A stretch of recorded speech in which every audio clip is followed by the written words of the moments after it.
एक समय की बात है कि एक जंगल में दो चुड़ैल बहनें रहती थी, जो एक पेड़ पर बैठकर आपस में बातें कर रही होती हैं कि तभी वहां से ब्रिजेश नाम का एक लड़का गुजरता है, जिसे चुड़ैल देखकर कहती है, चुड़ैल बहन देखो, कितना प्यारा नौजवान लड़का जा रहा है।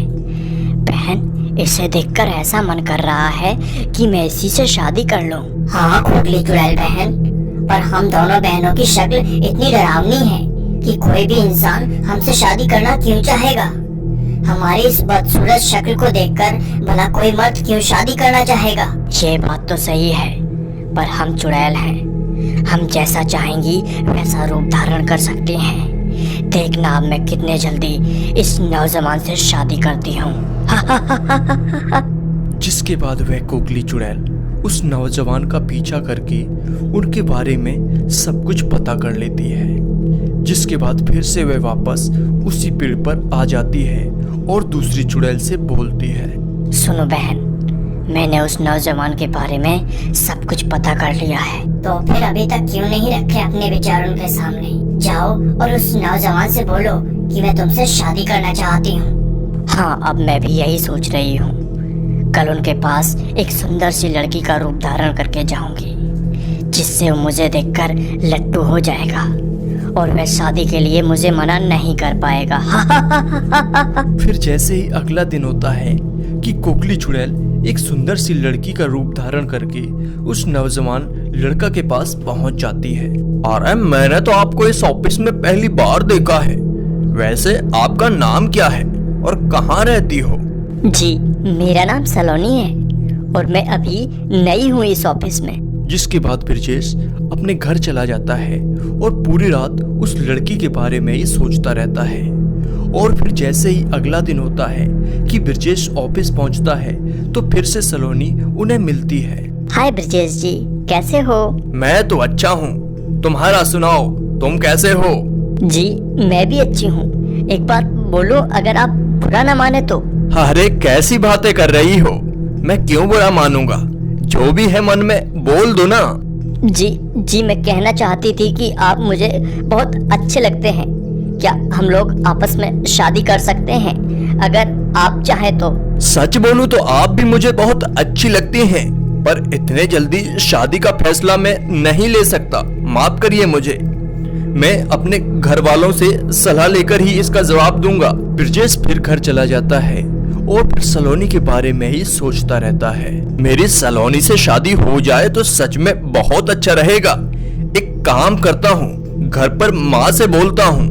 ऐसा सोचकर ब्रिजेश अपनी माँ के पास जाता है और अपनी माँ से बोलता है, माँ मुझे शादी करनी है।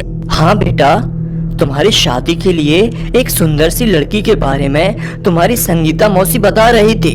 वह बहुत ही सुंदर और गुणवान है। नहीं, मुझे किसी और के साथ शादी नहीं करनी है।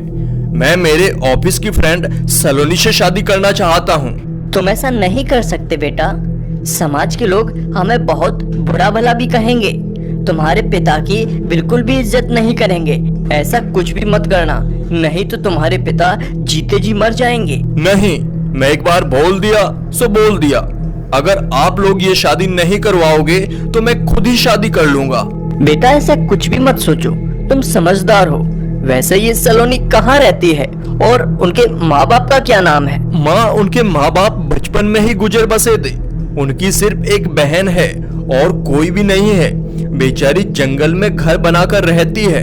क्या जंगल में घर बनाकर रहती है? बाप रे बाप, वो कोई चुड़ैल होगी। भला उस भूतिया जंगल में और कौन रह सकता है वहाँ? नहीं, तुम उस चुड़ैल सलोनी से शादी नहीं करोगे। माँ, तुम्हें तो बस सब चुड़ैल ही नजर आती हैं। ठीक है, तुम मत करवाओ शादी, मैं खुद ही मंदिर में जाकर शादी कर लूंगा। ब्रिजेश के ऐसा कहते ही माँ चुप हो जाती है और शादी करवाने के लिए मान जाती है। जिसके बाद ब्रिजेश अगले दिन ऑफिस में जाकर सलोनी को शादी की बात कहता है।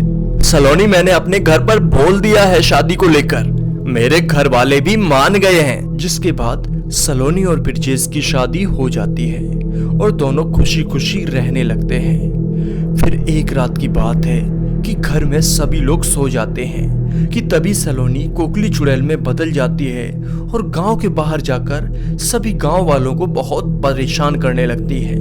कई लोगों की चारपाई उठाकर दूसरों के घर पर रख देती है और कई लोगों की चारपाई घर के बाहर डाल देती है। वाह, क्या मजा आ रहा है इन गांव के लोगों को परेशान करके।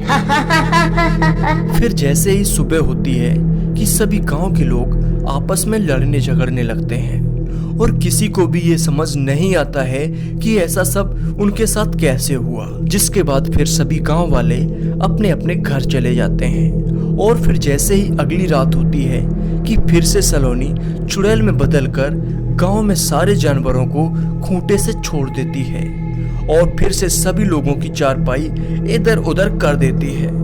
और फिर जैसे ही अगला दिन होता है तो सभी गांव वाले अपने आप को दूसरों के घरों में देखकर हैरान हो जाते हैं। गांव वाले फिर से अगले दिन इकट्ठे होते हैं तो यह सब देखकर सलोनी की सास समझ जाती है कि जरूर ये सब उनकी बहू सलोनी ही कर रही है। ये सब जरूर सलोनी का ही आतंक है। मुझे आज रात में जाकर देखना ही पड़ेगा। जिसके बाद रात में सास कमरे में जाकर देखती है तो सलोनी उस कमरे में नहीं होती है। फिर ऐसे ही अगला दिन होता है कि सलोनी की सास पूरी रात सोती नहीं है और जागकर देखती रहती है कि तभी आधी रात में सलोनी जागकर चुड़ैल का रूप धारण करके गांव के बाहर जा रही होती है। आज फिर लोगों को परेशान करूंगी। लोगों को परेशान करने में बड़ा मजा आता है। और यह सब सलोनी की सास देख लेती है। बाप रे बाप, मेरा शक तो बिल्कुल सही निकला। सलोनी तो चुड़ैल है, इसका कुछ तो इंतजाम करना ही पड़ेगा, नहीं तो ये चुड़ैल सभी गांव वालों को खत्म कर देगी। फिर जैसे ही अगला सुबह होता है तो सास अपने बेटे ब्रजेश को सब कुछ बताती है, पर ब्रजेश मानने को तैयार नहीं होता है। अरे कैसी बात कर रही हो माँ, आपकी नजर में तो बस सब चुड़ैल ही दिखाई देते हैं। फालतू में मेरी बीबी को बदनाम करे जा रही हो। बेटा, मैं खुद की बहू के बारे में गलत क्यों बोलूंगी? जो बात सच है मैं वही बोल रही हूँ। अगर तुम्हें विश्वास नहीं हो रहा है तो आज आधी रात को जाकर देखना, ये सलोनी जरूर चुड़ैल का रूप धारण करेगी। जिसके बाद अगली रात ब्रजेश वैसा ही करता है जैसा उनकी माँ बोलती है। तो आधी रात में देखता है तो सलोनी खड़ी होकर घर के बाहर आकर चुड़ैल का रूप धारण कर लेती है, जिसे देखकर ब्रजेश बहुत ज्यादा डर जाता है और फिर आकर अपनी माँ से बोलता है, माँ तुम सही बोल रही थी, सलोनी सच में चुड़ैल है। मैं खुद अपनी आंखों से देखा हूँ। माँ कोई ना कोई उपाय करना ही होगा हम लोगों को, नहीं तो ये चुड़ैल डायन हमें भी मार डालेगी। जिसके बाद ब्रजेश की माँ एक तांत्रिक बाबा को बुला लेती है। तांत्रिक बाबा आकर सलोनी के ऊपर भभूत डालता है, जिससे सलोनी चुड़ैल बन जाती है, जिसे तांत्रिक बाबा कैद करके अपने साथ ले जाता है। और फिर ब्रजेश कुछ समय बाद दूसरी शादी कर लेता है और फिर खुशी जीवन जीने लगते हैं। तो दोस्तों, ये कहानी कैसी लगी कमेंट्स बॉक्स में बताइए। इसके अलावा 5 स्टार यूट्यूब चैनल को सब्सक्राइब कर लीजिए, ताकि आप लोगों के पास ऐसी ही अच्छी अच्छी कहानियां सबसे पहले मिल सके। वीडियो देखने वाले सभी भाइयों का दिल से धन्यवाद। अगर अभी तक चैनल को सब्सक्राइब नहीं किया है तो चैनल को सब्सक्राइब कर लीजिए। धन्यवाद। अब मिलते हैं अगले वीडियो में, तब तक के लिए बाय बाय।